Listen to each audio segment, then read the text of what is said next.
On this week's episode of the Jesse T Show, we have the amazing Erin Zwigart, owner and founder of Georgia Crafted and recent graduate of the Cobb Chamber Leadership Cobb 2018 class.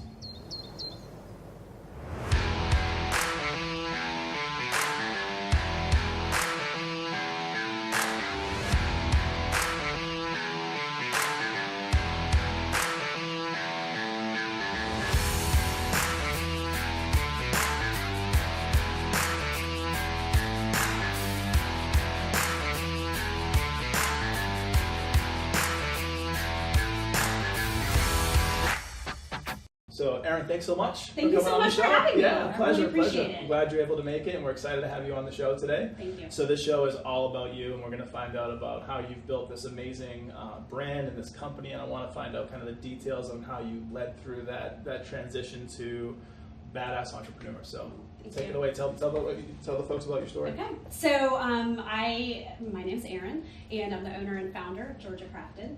I graduated college with a news broadcasting degree. I had all these intentions that I would, be this great news broadcaster, and I got just a little ways into our core curriculum and decided I'm not going to be a news broadcaster. That was no life for me. Sure. And I started pursuing more of a direction in marketing. And I graduated college, I got a job here in Atlanta and moved up from Florida right away and started working for a marketing company. Transferred jobs to an agency up in Roswell, and I worked for them for almost 13 years. And during the course of my stint at that company, I started finding that I had an itch to figure out a way to help promote small local businesses. And I couldn't figure out, was this a big career change from the standpoint, was I moving from marketing to PR? What was I doing? And so bear in mind my commute at that point in time. We live here in Smyrna, and I was commuting to Roswell, so my commute was 2.5 hours round trip. Yeah. At this particular point in our life, we have our 2 children, and our youngest was 1.5 at the time, and our oldest was 3.5. So we were really in the thick of it. Yeah. So one night, we put the kids to bed, and I pour a glass of wine, and my husband says, "Something has to change." And I said, "Okay, what does that mean?" And he said, "I really wish that we had our own business. And, the commute's too much, taking care of kids in this really short time frame. I would get home at 6 o'clock and they're in bed by 7. It was just too much of a frantic. Not enough family time. Not enough family time. I wasn't very happy. And therefore, nobody else was really that happy." And he said, "I really just wish that we had our own business." And I said, "Look, I don't know what that means. We had talked about this off and on for years. And so did that mean that we were buying a franchise? Yeah. Was I inventing a product? Was I, getting a Great Clips? I had no idea." Sure. And so he said, really in my mind, what I envision is that we have our own e-commerce business and we find products to sell and ship them, and that's it. Wow. And for whatever reason, that very simple statement, it resonated. And I said, "Okay, well, here's the thing is I need to be passionate about whatever it is that we're selling and we're 100%. shipping." Yeah. And he said, "Well, what are you passionate about?" And I said, "I don't know." And it took a few minutes, and I said, "Well, for me, shopping local is a really big deal. I try to only go to local coffee shops. I try to shop at local boutiques if I can. Support local as best as possible. Yes, I still go to Target and all of those Sure. places." And I said, I'll be honest, I've been reading and I've been trying to understand how this concept of subscription boxes were working. Subscription box was kind of a new fad at this particular Sure. time. I didn't say this, but this was back in May of 2013. Where did you hear about the subscription box? Just everywhere on social media? Everywhere on social media. There's a company called Birchbox that a lot of people are familiar with now. She being the owner, had just really gained a lot of publicity. I think she had just hit $1 million in sales. She started this company out of her dorm room at an Ivy League school. Okay. And I just was fascinated by how are these companies operating? How are they getting their product? Are they buying wholesale? Are they asking for free samples? How are they getting their customer base? And at that particular time, I was subscribing to a subscription box. It was actually a coffee subscription box. I had seen this couple, 2 friends, I guess, that they were on Shark Tank. And they had started this coffee subscription box, and I thought it was the coolest concept. And you were subscribing to that? I was subscribing to it at that time. Okay. And so when I said, I'm very curious at how these subscription boxes work, Brad said, well, what what is a subscription box? So I walked him through the coffee one I was receiving. And I said, what if we take that same exact model of a subscription box program, but we source locally made products? So it would be things you would find at a farmer's market. It would be, not fresh produce, no fresh cheeses or, dairy meats, stuff like that. But it would be more like, it could be locally made grown pecans. It could be locally grown honey. Right. It could be barbecue sauces. It could even be soaps and candles for that matter. But the whole idea is, what if we took locally made products and we helped shine light on those small local artisans and the concept of shopping local? Which, interestingly enough, 5 years ago wasn't a big deal. Yep. Now it's everywhere. It's everywhere. You can't go a day without hearing shop local. Yep. So he said to me, well, would you only source products made here in Atlanta? And I said, sure. I don't know. I just came up with this concept like 5 minutes ago. And he said, well, why wouldn't you do the whole state of Georgia? And I said, great idea. Yep. And I went to bed. And I got up the next morning and I hopped on the treadmill and the wheels started really turning. Yeah. Is that when you do some of your best thinking when you're working out? 100%. That or in the shower. Yeah. It's sometimes on a long drive, but usually it's usually when I'm working out I get my best inspiration. So I got to work that day and I, started doing research, right then and there. And it was, how could I, is there anything like this out there? And there wasn't. Yeah.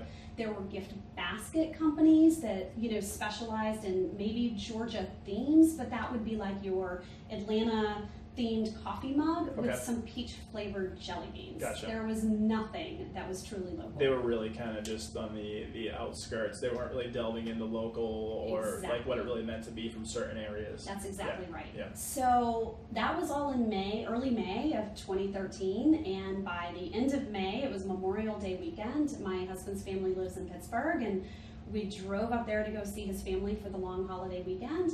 And I spent 11 hours in the car going up, researching companies on my phone. Wow. Who are these small local businesses that I could partner with? On the way home from our trip, we came up with the name, Georgia Crafted. That following week, I secured my URL, all my social media channels. So you went right after it? I went right after it. I knew it was a good idea. Yeah, it was, and I kept saying that I've got to act and I've got to act fast, because it was that fear. I knew it was a good idea, and who was going to be the one to swoop in and take it out from under me. Sure. And we launched the website on September 3rd of 2013. Wow. So within just a few short months, we had everything up and running, and we started shipping in October. So that's a lot, and that's moving fast. And yes. So you start shipping in October. What type of realities or things did you start to see when running your own business and when starting something from scratch and kicking something off brand new? There's excitement, there's motivation, and then all of a sudden maybe some realities start to check in terms of needing more help, or your process needs to be streamlined more, or whatever those things are. So what are some of those things you started to see, maybe some speed bumps that you overcame? Absolutely. So when I first started shipping in October, I was still working full time. So right before we launched the website, I did go to the owners of my company and said, hey, just want you to know, here's what's going on. I wanted to make sure I had their, go ahead before we kept moving forward. And really had no intentions of leaving my job. To me, this was a side hustle. This is something I'd be doing, and I can run this on the side. I can run it on the weekends and the evenings, and it's going to go just fine. And 2 weeks after we launched, so we launched September 3rd, so just 2 weeks later, my husband came home and said, I think you should quit your job. Wow. And it's, not because orders were flowing in. I don't want, that would have been great. But it was more so, he said, you can't have 1 foot in and 1 foot out. Mm-hmm. If you want to go after this, let's go after it and let's figure it out. So I did turn in a 30-day notice. So once I started shipping, I think I ended up leaving the company right after that. So then mid-October is when I left. Yeah. And then it was you're faced with that reality of, okay, wait, this is what I'm supposed to now be doing full time? Yep. I don't know anything about running a business. Sure. And so I'm up against, well, how do I get the word out? Yep. How do I do sales? I've got to do fulfillment. I've got to do accounting. I've got to do What did that process end up turning out to be? So how did you figure out the business ops? How did you figure out the sales, the accounting? How did that look? Okay, so we'll start with sales. Yeah. Sales ended up coming very naturally to me. I thought, I'm not going to cold call. This isn't the type of business that I really pick up the phone and call a company and say, hey, would you like gift boxes? Instead, I decided to take the approach that I had learned so well at my previous job, and that was just to build on relationships that I already had. Yeah. So I started meeting with old vendors of mine from my old company and even old clients. And then I joined the Cobb Chamber of Commerce, and I started networking from that angle and finding other groups. And I would have coffees. I had coffees every other day with different people to get to know them, but for them to get to know me and understand the business. So that was sales, and that kind of just flowed into a natural More process. of an organic sale. 100%. Yeah. The whole business has grown so organically, it sometimes kind of blows me away. Which kind of goes hand in hand with, I guess, part of the branding, right? Absolutely. Locally sourced, organic type things. That's exactly That's it. awesome. As far as the rest of the business, you know, the day-to-day operations, it took me a long time to get to a process. I was just kind of out there floundering. Sure. You know, some months I might decide I'm going to log into QuickBooks. Other months I didn't.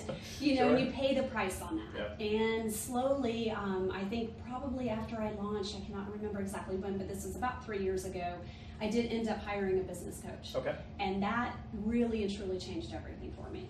So I believe in coaching 110%. Yes. To be a coach, you have to get coaching. You always have to learn, right? And I think that in any kind of position where you want to grow and you want to develop, there's the easy way, there's the hard way. And if you can kind of find that coaching or that expert that's maybe a few steps ahead of where you want to be, they can kind of walk you through that trajectory. So how did you find your coach, and what is that relationship? What did it look like, or what does it look like today? Right. So I found her through the Cobb Chamber of Commerce. Okay. It was actually, you know, I love the chamber.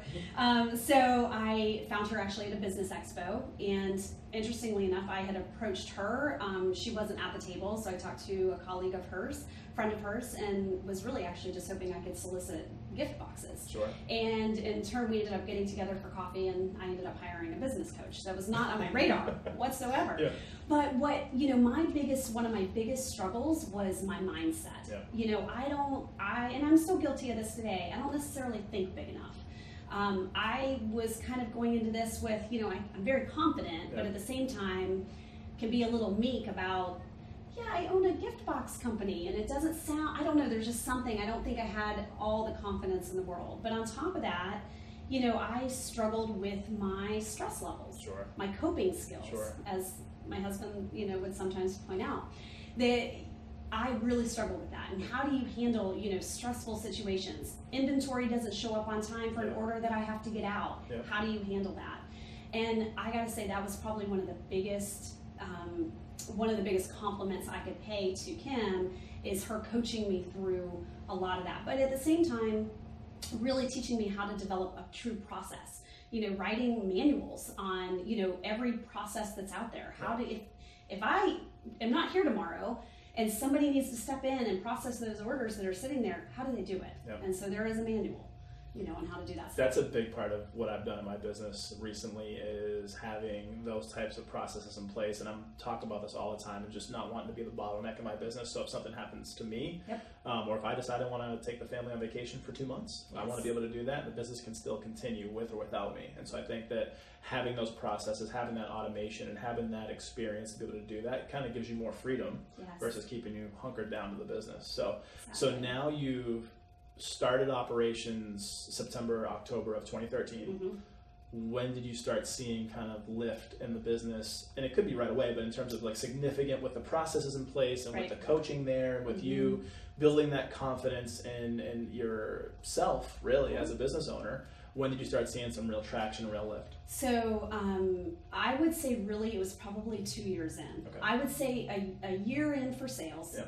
That's really when I started to shift the business a little bit and not focus so much on these monthly subscription boxes. Then it became more of, you know, how can I work with companies like yours and, you know, helping you with your client gifts. And so that all started really probably a year into, you know, launching the business. Okay. Then I would say I met Kim probably roughly a year later. Okay. And that's when, you know, when she and I met, I didn't have a single employee. I wore every single hat in this business. And probably within 3 months, I hired my first employee. Wow. Part-time. Yeah. I work part-time. I'm very open about that, Sure. you know. But I hired my first employee, and that was one of the biggest obstacles to overcome, was letting go and letting somebody else pack a gift box. Yep. It's hard. Because you have your way that you want to do it, and you have your, artistry that goes into it. I'm sure that there's a lot of creativity that you can do, and who do you select to put into a box, and the why behind it. And so teaching somebody else that, and then hoping that they have some of those same skill sets, can be kind of scary, because even as a business owner myself and someone who wants to do things, letting go sometimes the hardest thing to do. Exactly. And like passing on the opportunity for someone else to do it. But a lot of times I've found that I get surprised, and letting somebody else's skill set, creativity, work ethic kind of inspires me, and letting them fly, so to speak, kind of helps the process. Yes. So you hired your first part-time person a couple years in, and you've started to see lift in the business, and so now we're around 2015, probably going into 2016. What did those next couple years look like to present day? Really, it's been all about how do you continue to grow the business. Yep. That's probably one of my biggest struggles. How do you continue to grow? How do you continue to get the word out? How do you get more accounts? Yep. All that kind of stuff. But then you get more accounts, well, you need more people. I can only do so much. Me and one other person could only do so much. And so as of today, what I've designed is a network of local moms here in Smyrna. There are about 5, maybe 6 total of us who work kind of around our mom schedule. That's great. The summers are a little challenging, because everybody is tied up with their children usually. But I've hired friends and local moms that their kids are at school from, let's just call it 9 to, they're available from 9 to 2, and let's see how much we can pack in during those hours on certain days. Yep. And it's been awesome, because boy, we can work. Moms can get stuff done, I'm gonna tell you. And we can pack a lot of gift boxes. I've learned so much from my wife, who is a badass in business, and female entrepreneurs, and honestly, like, without some of those role models for me, or some of those guiding lights, I wouldn't have some of the skills that I have today. And it's being able to understand different market types and different needs of different demographics, so to speak, and having that education has been really helpful. So now you're at a place where you have 5 part-time moms plus yourself. What are some of the things that you're working on today in the business, or looking to evolve or grow within the business? So again, probably right now the biggest thing is going to be sales growth. Yep. This is really and truly the first year that I have sat down. I'm an open book, but this is the first year I've really sat down and looked at the numbers and said, all right, what did I do in June of 2017? Yep. What do I need to do to beat that number? Okay. Same thing, I've done that every month. I started at January 1st, and I've continued it through, July 1st, really looking at those numbers. And I'll tell you what, I didn't realize, really, I'm a great list maker.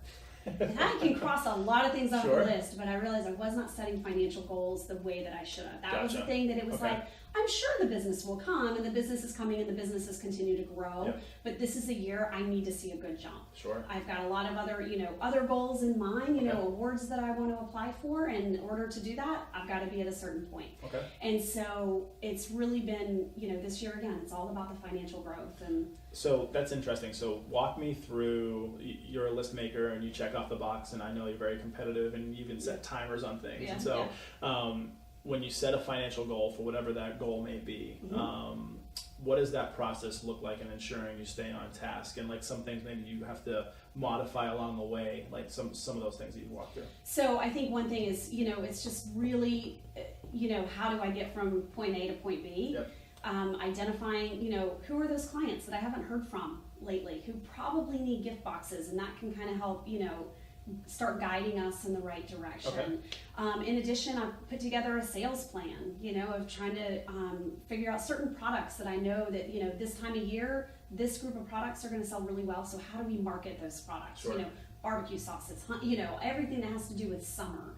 And so really just trying to look at it from all angles. Yep. So there's a couple things that come out of that piece that I want to delve into. So you deal a lot with locally sourced and healthy and interesting products. How do you find these types of people to connect with, and what's that process look like in connecting with those folks that are proprietors locally? That's one of my favorite questions. So when I first started the company, it was all about Google. Who could I find, Sure. Through Google, who could I find on Twitter, Pinterest, whatever it was. Etsy was was a great resource as well.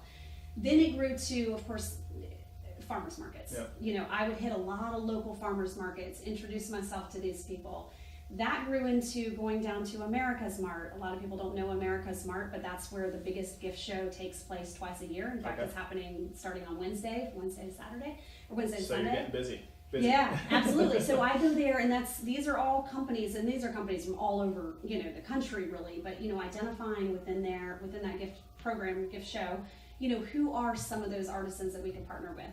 And that then led to, I was actually at America's Mart, and I ended up having the opportunity to meet someone who worked within Georgia Grown. And for those that don't know what Georgia Grown is, you have our Georgia Department of Agriculture. And within that, Gary Black, our Ag Commissioner, has a program called Georgia Grown.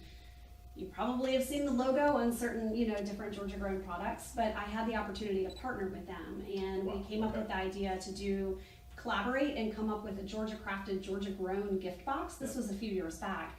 But they were so kind, and they loved the mission of Georgia Crafted, and they wanted to spread that word, help spread that word with their mission. Absolutely. Yep. And so they sent out an email to, tens of thousands of their email subscribers saying, that's huge, yeah. Hey, here's Georgia Crafted. They're looking for more artisans to be featured in their gift boxes. And that opened the door that I still get calls, and it's been a few years.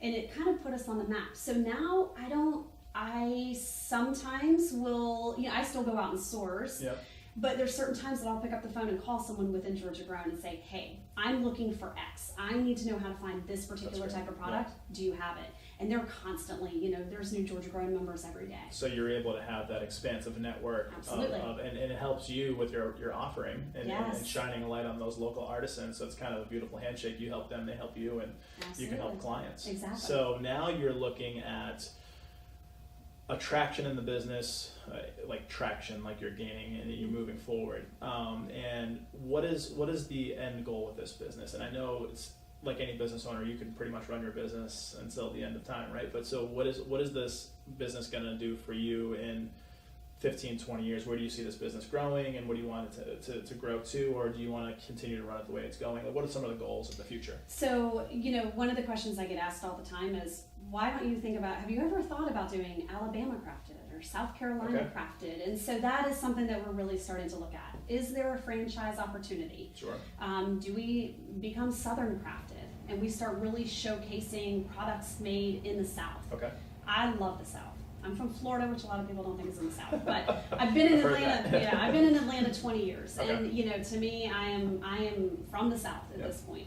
And, I would love to see it grow to, maybe we start bringing in other states into this picture. Sure. But ultimately, I really want Georgia Crafted to be known as, the number one-stop shop for Georgia products. Okay. I consider us an expert on Georgia products. If you have a question, I want you to call us. I want you to ask about that, and how can we help you really shop local. As a resource, and then someone who can kind of come through for whatever people are looking for on that side of things. So I want to shift gears a little bit and talk about Georgia Peach Adventures. Okay. I think that from what I've seen with Georgia Peach Adventures, it's an amazing idea, concept. It really highlights that you're a great mom, that you're forward thinking, and that you're doing a lot of stuff to kind of raise your children a certain way and highlight Georgia even more, because it kind of goes hand in hand with what you're doing for business. So tell everyone about Georgia Peach Adventures. Okay, so Georgia Peach Adventures is a new blog that I have started, georgiapeachadventures.com, and it's really helping showcase adventures that me and, our whole family, but primarily me and my two daughters are taking throughout. We're starting it with the summer. Okay. And so we have spent the last couple months really and truly trying to explore Georgia. That's what I do. I explore Georgia to find products, but let's truly explore Georgia. There is so much out there in the state that people don't realize. Sure. We stumbled upon one place a couple weeks ago called Arabia Mountain in Lithonia. And I started talking about it on Facebook, and nobody has heard of Arabia Mountain. I think I had two or three people maybe, out of several comments. And I even noticed last night on Instagram, a friend of mine, she had a picture of herself and her kids on Arabia Mountain. And I said, "Oh, how was it?" And she said, "I went all because of you and your recommendation." Awesome. And it was awesome. So my goal is to help, really, find these hidden gems within Georgia and to help share them with an audience, whoever cares, whoever is interested. Because again, I think that we all, I think we just get bogged down in our daily lives, and it's easy just to kind of stick around that area that you live in. But it's so fun to get out there and explore. And I gotta say, I've created more memories by spending I spent a total of $15 Wow. in all of our adventures, and that was Wow. admission to one place. But That's incredible. there's so much to do in this state. Was that the one you were telling me where the Noah's Ark? That was was my $15 contribution. Okay. Yeah. So with Noah's Ark, can you tell everyone watching what that is, and if they want to get out there, and what that whole experience was like for you? Yes, absolutely. Okay, so there's a place called Noah's Ark, and it's down in Locust Grove, and it's an hour south of Atlanta. And this is a facility that a woman she launched this, I think back in the early 80s, if I'm not mistaken. And she apparently started taking in domestic animals. She would rescue domestic animals, she would maybe rehabilitate them in certain ways, and I guess she developed this great reputation of these great things that she was doing. And at some point somebody called her and I think asked if she wanted to take in a larger wild animal. I don't know what that animal was. Sure. But that's what launched her organization called Noah's Ark. And so thousands of acres down in Locust Grove, and what they're known for are bringing in animals, rescuing animals from really crazy situations. Okay. So their most classic story is called the BLT exhibit. And no, it's not a sandwich. But it's a bear, lion, and tiger that were rescued, get ready for this, rescued from a drug dealer's home in downtown Atlanta during a drug raid in 2001. Incredible. Drug raid takes place, police barge in, and there's a bear, a lion, and a tiger living in this dude's house. And were they locked up, caged up, or were they just roaming around? I don't know exactly. My understanding is that they were roaming around in harmony, and that's actually one of the things that they talk about at Noah's Ark is everybody could technically live in peace and harmony if you look at these three animals. And you have a bear, a lion, and a tiger who were raised together. And so there was that. There's a black bear that's there that was rescued from the streets of downtown Detroit when a police officer was driving down the road and saw a man walking his black bear down the road on a leash. Oh my goodness. What a sight. Yeah, what a sight. And so there's all these different stories, but I've lived here 20 years and I had no idea. This is an hour south of here. Yep. Doesn't cost anything to get in. They ask that you make a contribution. Each of us said, we'll give $5, all three of us. So, and you're having these amazing life-changing experiences. You're building in closeness with the children. You're highlighting local places that people haven't potentially heard about.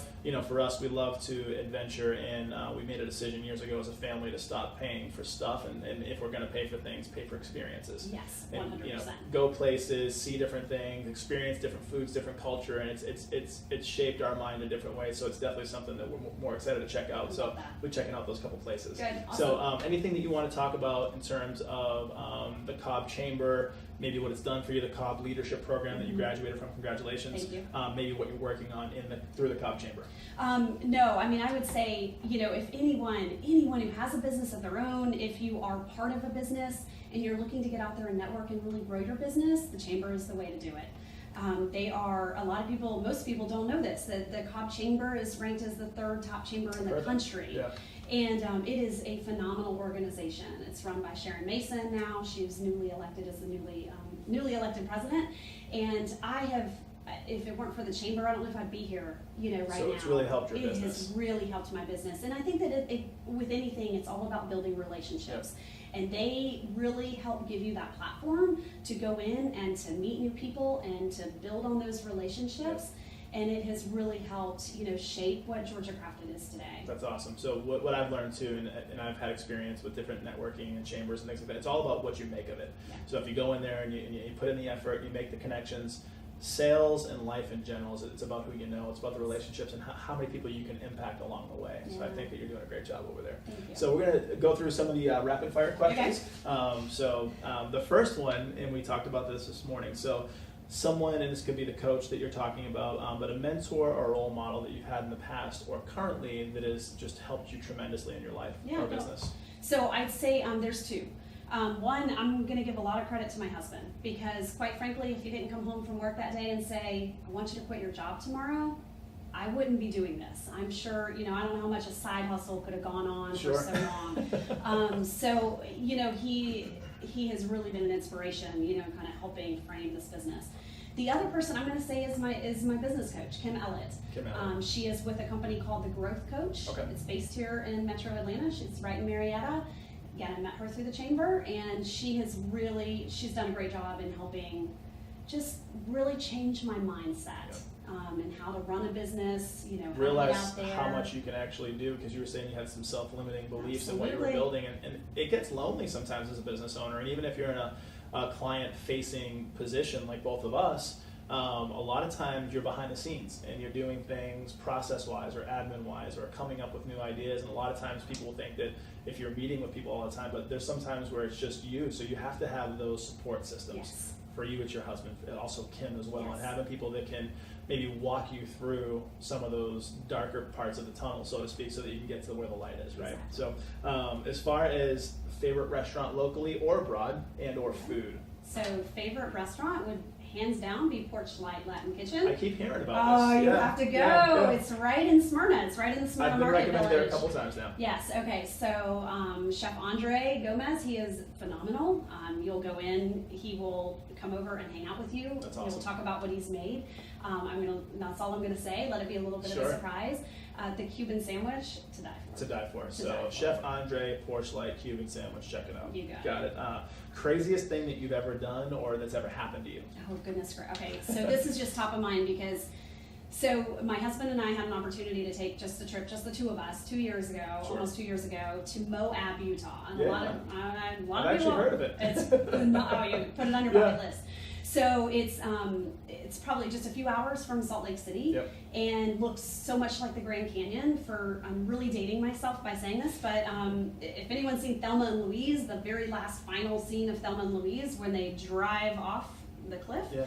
that actually is in Moab. It's Okay. not at the Grand Canyon.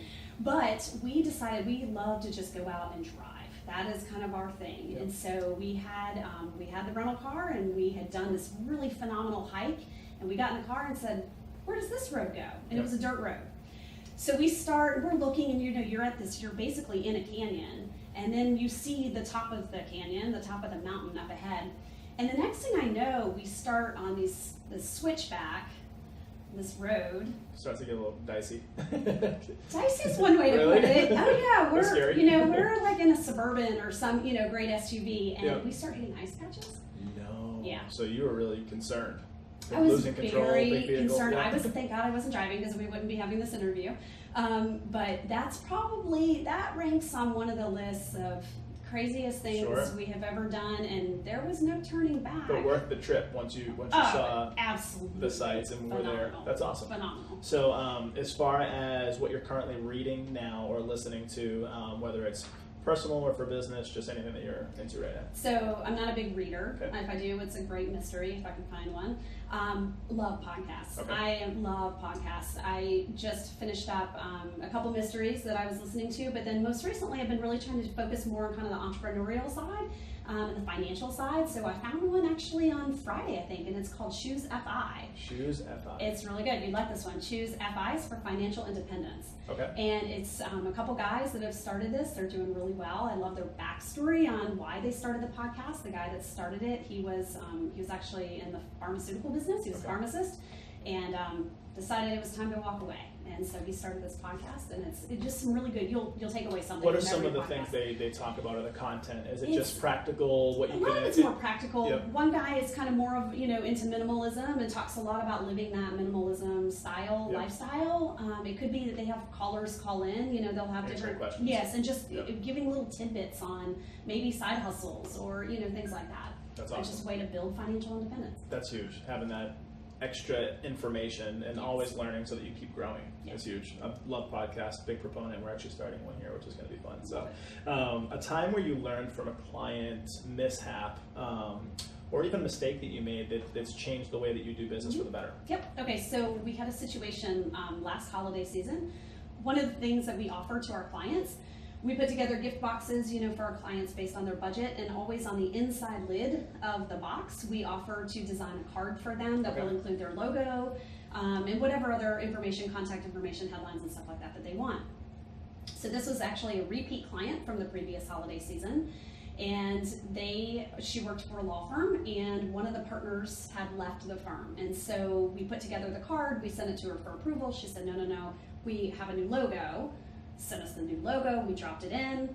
It comes time for me to send the file to the printer, and I sent the wrong file. Never even caught it. If you looked at the logo, unless you're really looking, you really wouldn't have noticed it.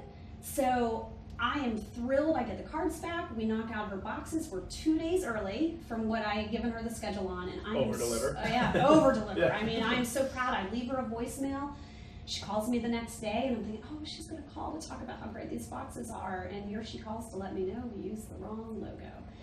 And it was that was a great opportunity for me.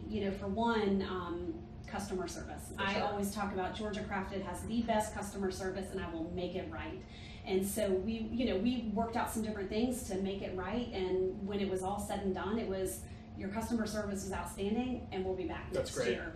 And in turn, that ended up helping us develop a whole new process, a written process, and how we handle our clients' digital files and how we do everything. It says it's a testament on a couple levels, learning from that experience, implementing process to be able to make sure that you try to mitigate that in the future. Absolutely. But when it comes down to it, it's the human element. What can you do to make the wrong right, so to speak, and how can you make people feel better, and whatever it takes, and if you can help people kind of get over that thing, they'll be fans for life. So it sounds like you did that. Yeah. Congratulations. Thank you. And then lastly, current hobby and or passion project. Oh, current hobby, lake life. Lake life. I love, I love to be on the water. I'm not a beach person. Never have. I grew up going to a beach, but I love lakes, and so I like to explore lakes. I love to paddleboard. Okay. My husband and I, we went out this weekend. We did a standing up? 2.5 hour. Okay. Yeah, we did a 2.5 hour paddleboard adventure. It was a lot of work. I think I got a little blister.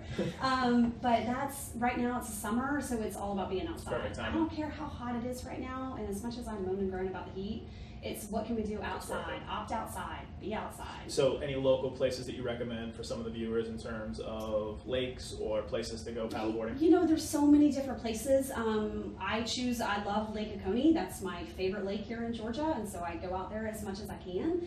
And I do have a paddleboard, so we take it. Take it with you. Yeah. So I'm sure there's plenty of places that you can get them. I learned today, I was at breakfast, and learned you can get inflatable paddleboards that are very easy to inflate. They're very light, and they do the job, and it's easy to transport. It's easily portable. Sure, you can go on Amazon and find them. That's awesome. And so when you look at your life and your business, what do you want to be remembered for? It could be, if you want to sum it up, your legacy, or maybe a quote to live by, something to share with folks. I think the biggest thing for me is that, did I make a difference in someone's life?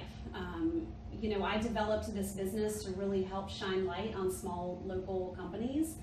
I carry 160 different products, which probably amounts to roughly 100 different artisans around the state of Georgia.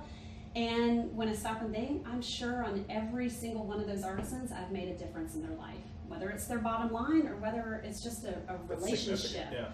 And I hope that other people remember that did I make a difference, in your life, in That's someone's awesome. life. I think you are. It sounds like you are. Thank you. So as far as this segment of the show, this is where you can highlight anything you're working on, some of the products that you highlight, or just in general, how people can get in touch with you if they want to learn more about you, Georgia Crafted, what you're doing, and ways to connect with you. Okay, great. So Georgia Crafted we are the only #1 one-stop shop for Georgia local products.